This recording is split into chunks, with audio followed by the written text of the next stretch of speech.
예, 할렐루야. 오늘 6월 20일 토요일 날짜입니다. 신명기 33장 1절에서 17절 말씀 보도록 합니다. 하나님의 사람 모세가 죽기 전에 이스라엘 자손을 위하여 축복함이 이러하니라. 그가 일렀으되 여호와께서 시내의 산에서 오시고 세일산에서 일어나시고 바란산에서 빛주시고 1만 성도 가운데 강림하셨고 그의 오른손에는 그들을 위해 번쩍이는 불이 있도다. 여호와께서 백성을 사랑하시나니 모든 성도가 그의 수중에 있으며 주의 발 아래 앉아서 주의 말씀을 받는도다.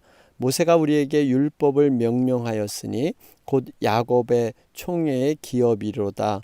여수론의 왕이 있었으니 곧 백성의 수령이 모이고 이스라엘 모든 지파가 함께한 때로다. 르우벤은 죽지 아니하고 살기를 원하며 그 사람 수가 적지 아니하기를 위하나이다.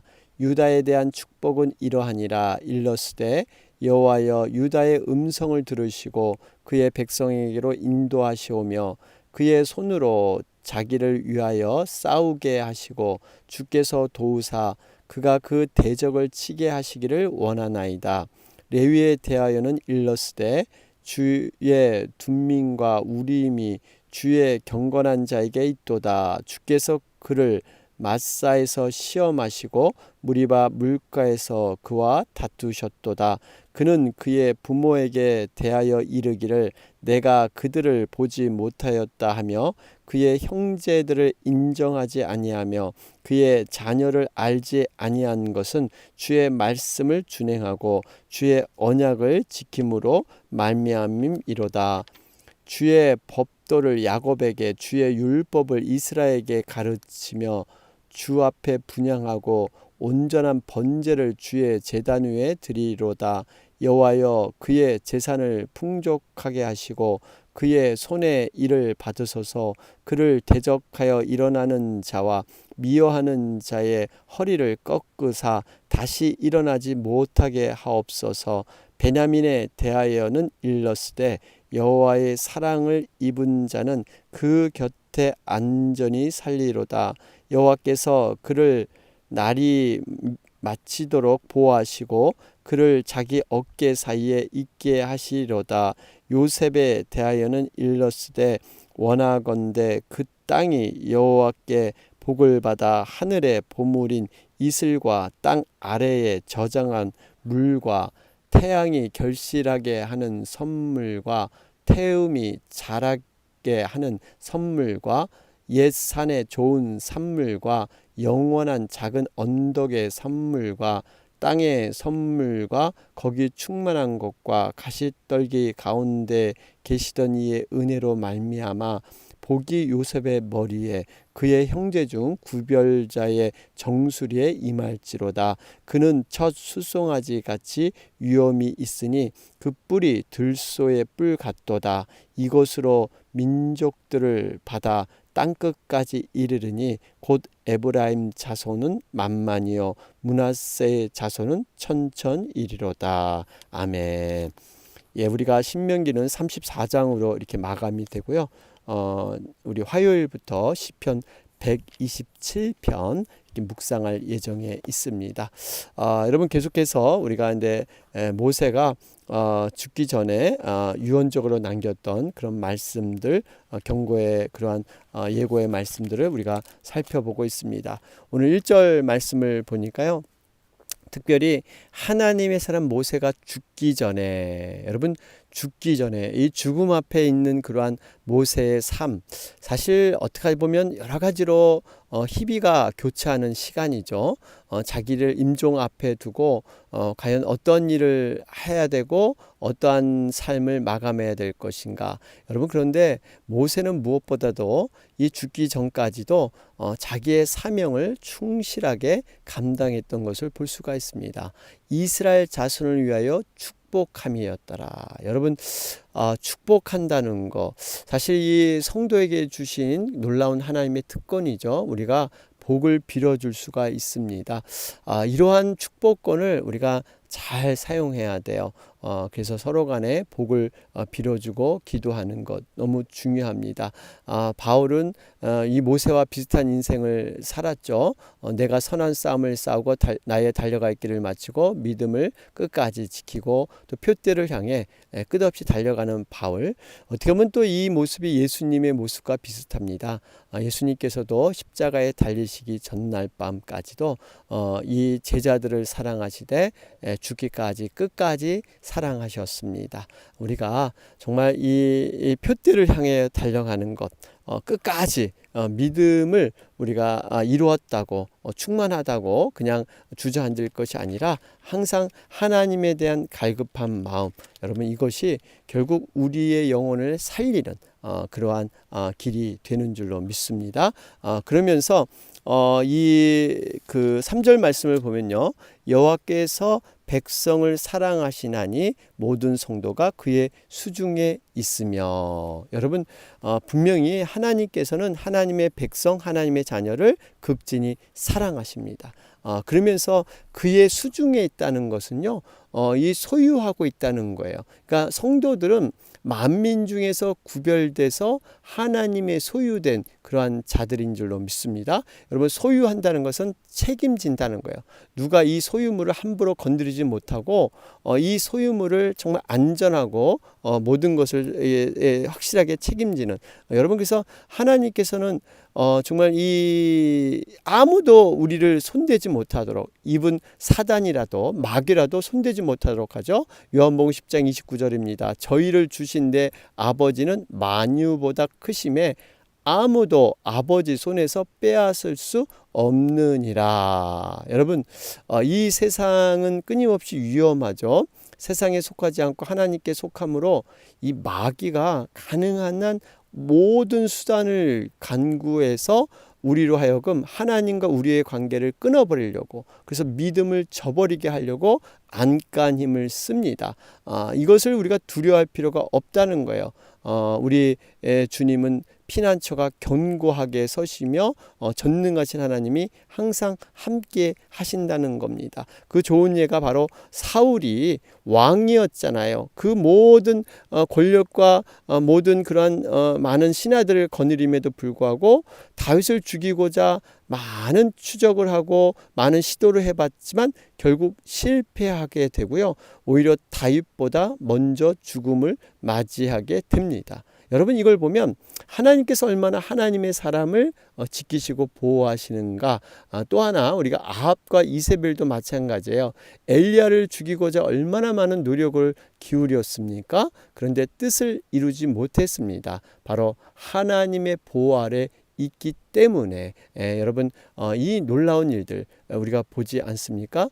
또 하만과 모르드게를 통해서도 볼 수가 있어요. 우리 에스더에 나오는, 여러분 이 하만이 정말 이 모르드게 정말 이러한 경건한 사람을 죽이기 위해서 십자가 틀을 만들어 놓지 않습니까? 근데 내일 아침이면 이제 모든 것이 이루어진다, 이런 꿈에 부풀었는데 그 장면이 확 바뀌죠. 오히려 자신이 만든 십자가에 자신이 처형당하게 되는 참 이러한 일들이 일어나게 됩니다. 여러분 이것이 다 하나님의 역사입니다. 하나님께서 친히 하나님의 자녀를 눈동자 같이 여러분 광야와 같은 곳에서, 황무지와 같은 곳에서도 눈동자와 같이 지키시는 줄로 믿습니다.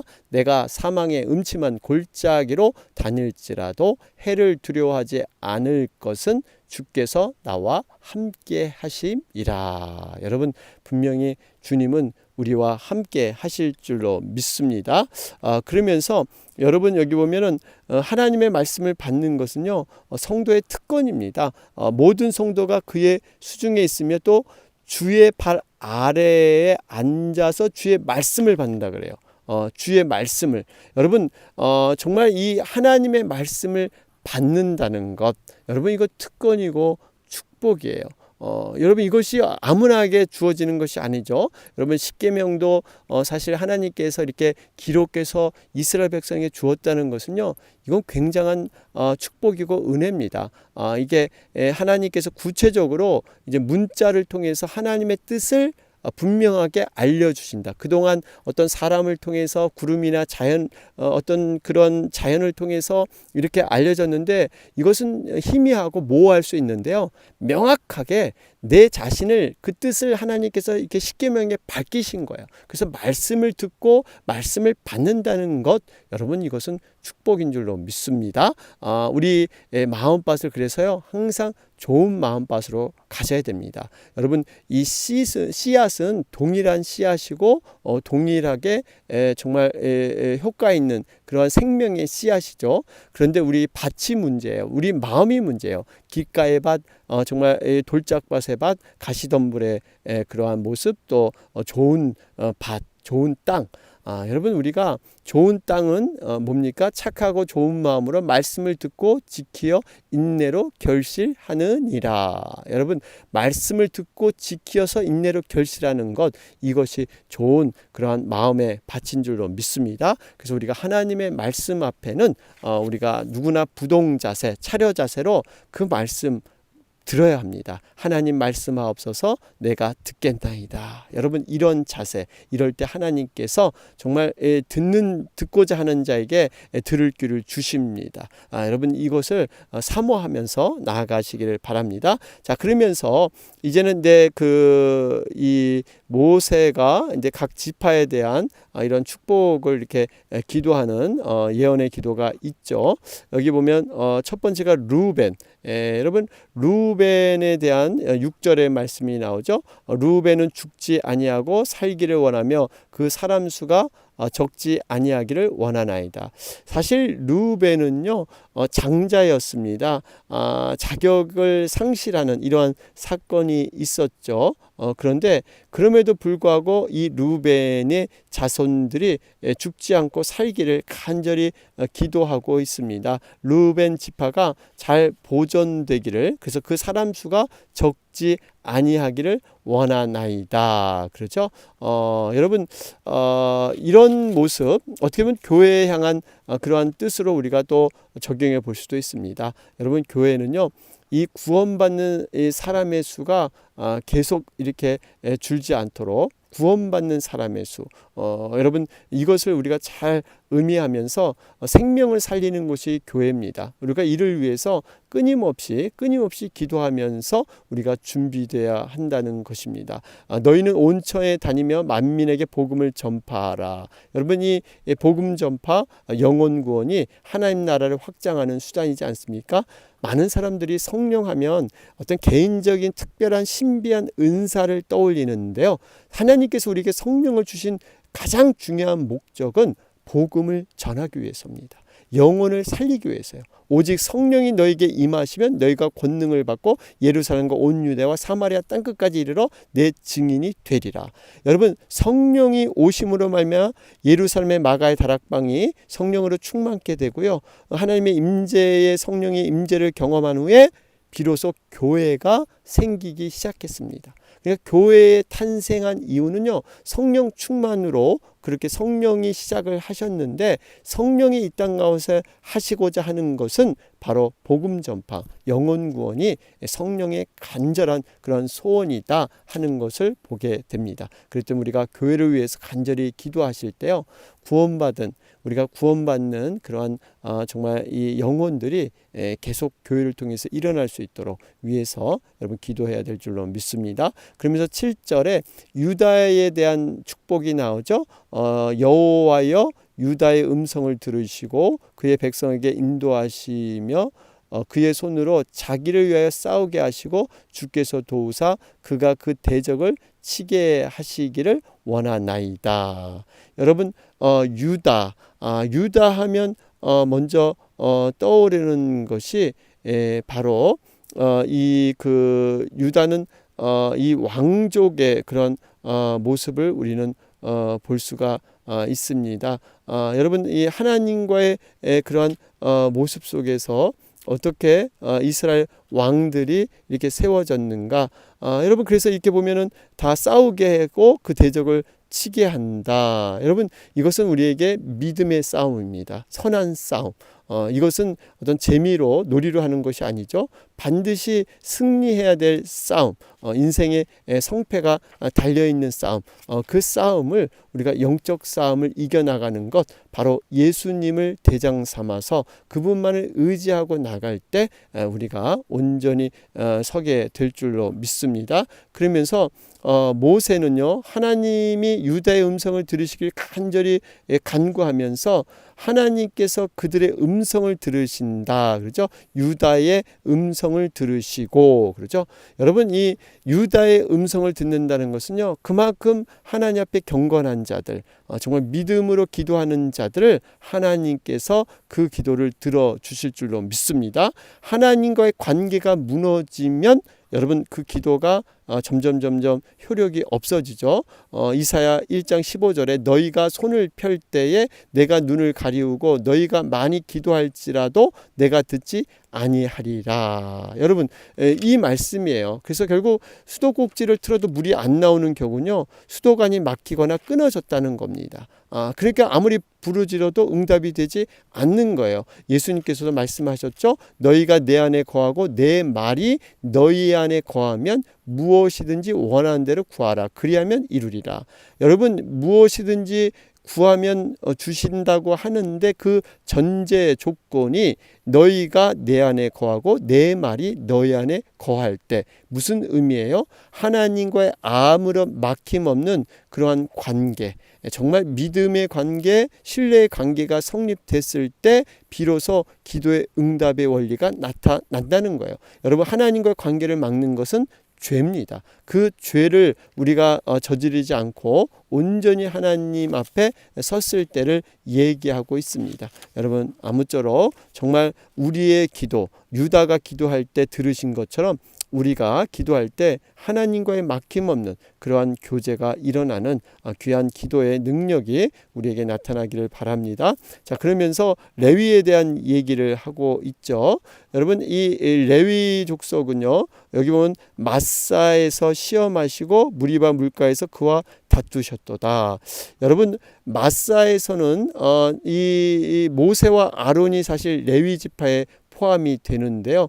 하나님께서 두 번의 시험이 있으셨습니다. 첫 번째는 이 마사에서는 잘 이겨냈지만 무리바에서는 그만 그 시험에 넘어지고 만 거죠. 우리가 앞에서 살펴보았죠.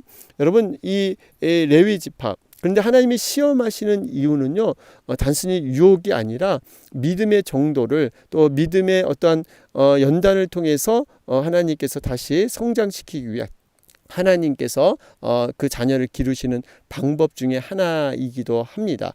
여러분, 그런데 믿는 자를 시험을 하시는데요, 분명히 이 시험은 때로 우리가 어렵게 느껴지지만 분명히 또 말씀하시죠. 감당할 만한 시험밖에는 안 주신다. 우리가 그러니까 시험하면 굉장히 좀 이렇게 떨리고 또 회피하고 싶고 두려운 것도 있는데, 여러분, 반드시 이러한 시험을 통해서 하나님께서는 더 높은 그러한 믿음의 수준, 또 하나님의 놀라운 그 경험함을 뒤에 숨기고 계신다는 겁니다. 그래서 야고보는 오죽했으면 내 형제들아 너희가 여러 가지 시험을 만나거든 온전히 기쁘게 여기라. 시험을 만났는데 기쁘게 여기래요. 이유가 이는 너희 믿음의 시련이 인내를 만들어내는 줄 너희가 알미라. 여러분, 이 믿음의 시련을 통해서 우리에게 인내라는 것은 하나님 앞에 우리가 없어서는 안 될 믿음의 중요한 요소죠. 이것을 배우게 된다는 겁니다. 여러분, 그렇기 때문에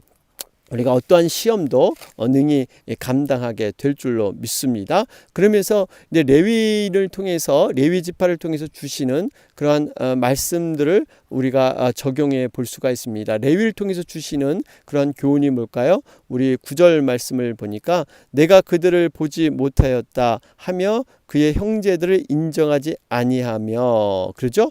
여러분, 이 중요한 말씀이에요. 여기 보면 지금 9절 가운데 그 전에 8절을 우리가 한번 볼까요? 8절에 보면 주의 둠민과 우림이 주의 경건한 자에게 있도다. 여러분, 이 둠민과 우림은요, 대제사장이 확연한 판단을 내리기 위해서 하나님 뜻을 묻기 위한 일종의 제비 같은 도구였죠. 그러니까 우림과 둠밈을 레위 지파 가운데 이렇게 두신다는 겁니다. 여러분, 이 의미는 두 가지예요. 하나는 레위 지파, 주의 종들을 통해서 하나님의 교회, 하나님의 사역들을 하나님의 뜻에 물어서 그것을 발견하고 그를 통해서 이렇게 이루도록. 그래서 여러분, 교회의 그런 것들은 우리가 기도하고 정말 이렇게 하나님께 묻고 결정을 하는 거죠. 그러면서 또 한 가지는 2차적으로 성도에게 적용해 볼 수가 있습니다. 여러분, 우리는 기도할 때 많은 부분은 참 소원하고 간구를 많이 잘 하는데요, 묻는 기도는 잘 하지 않습니다. 바로 우림과 둠밈을 통해서 이렇게 하나님의 뜻을 묻는 거죠. 하나님, 이 경우 이 상황 어떻게 해야 되겠습니까? 어떻게 하기를 원하십니까? 이 묻는 기도, 여러분, 이 묻는 기도가 레위인에게 주어졌던 이러한 모습인 줄로 믿습니다. 여러분, 다윗을 보세요. 다윗은요, 얼마나 기도를 철저히 했는지 전쟁을 이렇게 하게 되면요, 그 전쟁에 대해서 하나님께 먼저 올려드리고 물었습니다. 오죽했으면 사울이 추격할 때 피할 곳을 하나님 앞에 묻고 그 피할 곳으로 피신했던 것이 다윗의 모습입니다. 여러분, 그래서 우리가 구체적인 삶 속에서 하나님께 자꾸 묻는 것, 여러분, 이것이 기도이지 않겠습니까? 그러면서 우리 9절 말씀에 여러분, 그의 부모에게 대하여 이르기를 내가 그들을 보지 못하였다며 그의 형제들을 인정하지 아니하며. 여러분, 중요한 해석입니다.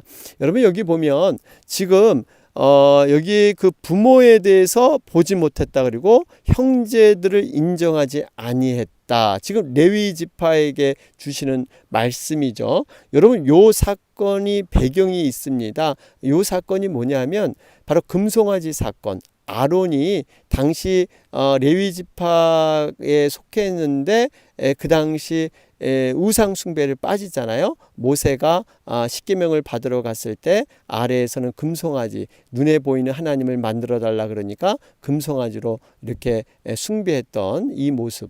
여러분, 사실 아론이 여기에 넘어가게 된 것은 그 혈연, 그들의 친족과 그들의 친구가 이렇게 요구하니까 이것을 끊지 못했다는 겁니다. 지금 그걸 배경으로 해서 얘기하는 거예요. 그러니까 이 부모나 형제들, 이 정말 이 혈과 육의 관계, 이것을 레위 지파는 분명하게 끊어야 된다는 거예요. 여러분, 이것은 적용해 보면 자기 부인입니다. 자기 부인.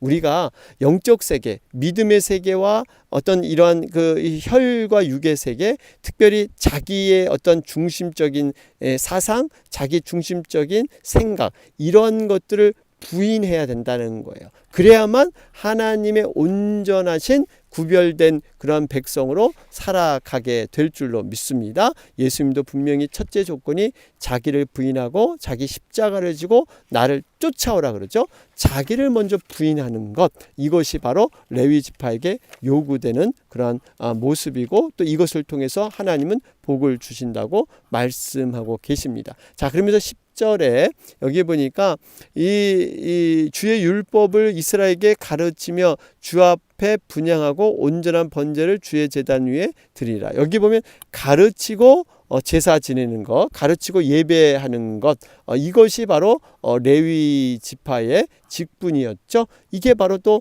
성도들이 해야 될 직분입니다. 우리가 말씀을 자녀들에게 가르치고 또 하나님 앞에 예배드리는 삶, 너희가 나를 택한 것이 아니요 내가 너희를 택하여 세웠다. 여러분, 우리가 분명한 하나님의 성도로서 이 일들을 감당해야 될 줄로 믿습니다. 자, 그러면서 이제 우리 12절 말씀을 보면 이제 베냐민 지파에 대한 얘기가 나옵니다. 베냐민 지파에 대한 얘기는요, 여호와의 사랑을 입은 자는 그 곁에 안전히 살리로다. 그러면서 보호하시고 자기 어깨 사이에 있게 하신다. 이게 베냐민 지파의 축복입니다. 여러분, 하나님의 사랑을 입은 자들, 우리 자녀들인데요, 여기 보면 안전에 대한 확신을 얘기하고 있죠. 실제로 사실 이 베냐민 지파는요, 하나님의 보호를 받았기 때문에 정말 이러한 안전한 삶을 살게 되었죠. 우리 에베소서 1장 4절 5절 보면요, 창세전에 그리스도 안에서 우리를 택하사 우리로 사랑 안에서 그 앞에 거룩하고 흠이 없게 하시려고 그 기쁘신 뜻대로 우리를 예정하사 예수 그리스도를 말미암아 자기의 아들들이 되게 하셨다, 이렇게 말씀하고 있습니다. 여러분, 우리를 바로 이렇게 보호하시기 위해서 우리를 부르셨습니다. 이 베냐민 지파는 사실로 성전에 있는 예루살렘 주변에 거하게 되죠. 그런 말미암아서 훗날 북왕국 이스라엘의 10지파가 아수르에 망할 때 함께 망하지 않습니다. 그들이 예루살렘 주변 성전에 거했기 때문에. 여러분, 이것이 정말 하나님께서 보호하시고 인도하셨던 실제적인 역사에 나오는 것이죠. 여러분, 우리가 그렇기 때문에 하나님의 곁에 있는 것이 안전한 그런 삶인 줄로 믿습니다. 하나님 곁에 머물러야지 하나님과 멀어지면 반드시 어려움이 있다는 거예요. 그래서 우리가 껌딱지라는 얘기도 하죠. 하나님께 딱 붙어서 우리가 살아가는 것, 여러분, 이것이 가장 안전한 길이고 안전한 그러한 인생인 줄로 믿습니다. 우리 삼손을 한번 보세요. 하나님 곁을 떠나지 않을 때는요, 그를 해할 자가 아무도 없지 않았습니까? 그런데 세상을 사랑해서 하나님 곁을 떠났을 때 정말 이 대적의 손에 비참한 그러한 모습으로 종의 모습으로 전락해 버리는 것, 여러분, 우리가 하나님 곁에 어찌하든지 우리가 머물러 있어야 된다 하는 것을 보게 됩니다. 자, 그러면서 13절부터 이제 요셉 쭉 17절까지 요셉에 대한 그러한 예언의 말씀이 나오죠. 여러분, 여기 보면 요셉은 이 복을 받는데요, 하늘의 보물인 이슬과 땅 아래에 저장한 물과, 여러분, 이 이슬과 물, 같은 물의 근원이죠. 여러분, 물은 생명을 유지하는 가장 기본적인 것이죠. 그리고 물은 또 축복의 상징이기도 하고요, 또 성령의 흐름이 물 가운데 들어 있습니다. 그런데요, 여기 하늘의 보물인 땅 아래에, 이런 하늘의 보물 땅 아래, 이것은요 뭐뭐로부터라는 그러한 전치사가 포함되어 있습니다. 이 의미는 뭐냐면 이슬과 물은요 하늘로부터 오고 땅으로부터 온다는 겁니다. 이러한 모든 축복을 하나님께서 이렇게 주시는데, 특별히 14절에 태양이 결실하게 하는 선물과 태음이 자라게 하는 선물. 여러분, 태양이라는 것은 따뜻한 열기를 받고 매일매일 자라는 그러한 의미가 있고요. 태음이라는 것은 사실은 달마다 수확되는 자연의 산물, 그러니까 날마다 달마다 하나님이 주시는 완벽한 그러한 풍성함을 누리게 될 것이다. 그러면서 우리 15절 16절에 보면 이제 세 가지의 그런 근거가 나옵니다. 옛산의 좋은 산물, 영원한 작은 언덕의 선물, 또 땅의 선물. 여러분, 옛산, 작은 언덕, 땅의 선물, 이게 삼중적으로 이렇게 반복이 되죠. 이렇게 세 가지의 이런 걸 반복함으로 말미암아 여러분 이걸 강조하는 의미가 있습니다. 다산과 풍요를 상징하고 있습니다. 이 영원한 산, 작은 언덕 같은 그 서로 통용되는 말인데, 여러분 요셉 지파는요 정말 이렇게 영원하고 불변한 그 하나님의 이런 복이 요셉을 통해서 흐르게 되죠. 여러분, 요셉의 인생을 한번 보시면 정말 그렇게 살지 않습니까? 정말 하나님께서 이렇게 형통케 하는, 이렇게 하나님이 모든 것들을 이렇게 열어가게 하시는 그런 하나님의 인도가 요셉에게 있게 됩니다. 자, 그러면서 16절에 근데 모세는 자신의 과거의 은혜를 생각하면서 그런 은혜의 축복을 빌어주고 있습니다. 거기 충만한 것과 가시떨기 가운데 계시던 이의 은혜로 말미암아, 자신이 경험했던 것을 지금 얘기합니다. 자신이 바로 하나님을 충격적으로 만났을 때 가시덤불에 정말 계시는 그런 하나님, 특별히 여기 보면 요셉의 정수리에 임할 것을 이렇게 기도하고 있죠. 여러분, 이 정수리라는 것은 정말 이 구별된 아주 특별한 곳이기도 하지만 또 왕관이라는 의미도 있습니다. 그러니까 이 나중에 이 요셉 지파가 에브라임과 므낫세 지파로 나뉘게 되죠. 그러면서 이 에브라임과 므낫세 지파가 상당한 세력을 갖게 됩니다. 실제적인 역사에서 이 두 지파는요, 북이스라엘 핵심 지파로 상당한 땅을 차지하게 되죠. 그래서 북이스라엘을 에브라임이라고도 불리기도 합니다. 그 정도로 큰 땅을 차지하게 되는 이러한 복을 누리게 됩니다. 자, 그러면서 우리가 이제 뒤에 보면 이제 계속 지파별로 쭉 나오고요. 여러분 이러한 그 지파를 통해서 깨닫는 것은 사실 여러분 이 레위 지파를 보면 사실 과거에 어떤 흠집이 있는 지파가 되기도 하지요. 그런데요, 여러분 그러한 하나님 앞에 흠집이 있더라도 하나님께서 다시 한번 율법을 가르치고 예배를 주관하는 이러한 족속으로 세우십니다. 어떻게 보면 수치스러운 과거의 경험이 있지만 그것을 통해서 하나님은 또 하나님의 영광을 올리게 하는 것. 여러분 이것이 정말 하나님의 신비한 그런 인도의 방법입니다. 마치 알코올 중독자가 과거의 그런 아픔을 딛고 주의 종이 돼서 치유사역, 회복사역의 전문가가 되는 것처럼 하나님께서는요, 우리의 실패에도 사용하셔서 하나님의 놀라우신 그러한 계획과 큰 뜻을 이루고 계시다는 사실입니다. 여러분 아무쪼록 정말 이러한 하나님의 놀라우신 계획들 우리가 바라보면서 하나님 앞에 우리가 나아가는 그러한 우리가 됐으면 좋겠습니다. 오늘 토요일 날짜입니다. 우리 이 땅의 교회와 또 우리 코로나 사태 또 영혼들을 위해서 간절히 기도하면서요. 내일 복된 주일입니다. 우리 주일날 또 하나님 앞에 정말 마음과 뜻과 정성을 다해서 예배할 수 있도록 위해서 간절히 기도해 주시기 바랍니다. 다 같이 기도드리겠습니다. 주의 은혜라 주의 은혜라 이 자리에 서 있는 것을 주의 은혜라 주의 은혜라 이 자리에 서 있는 것을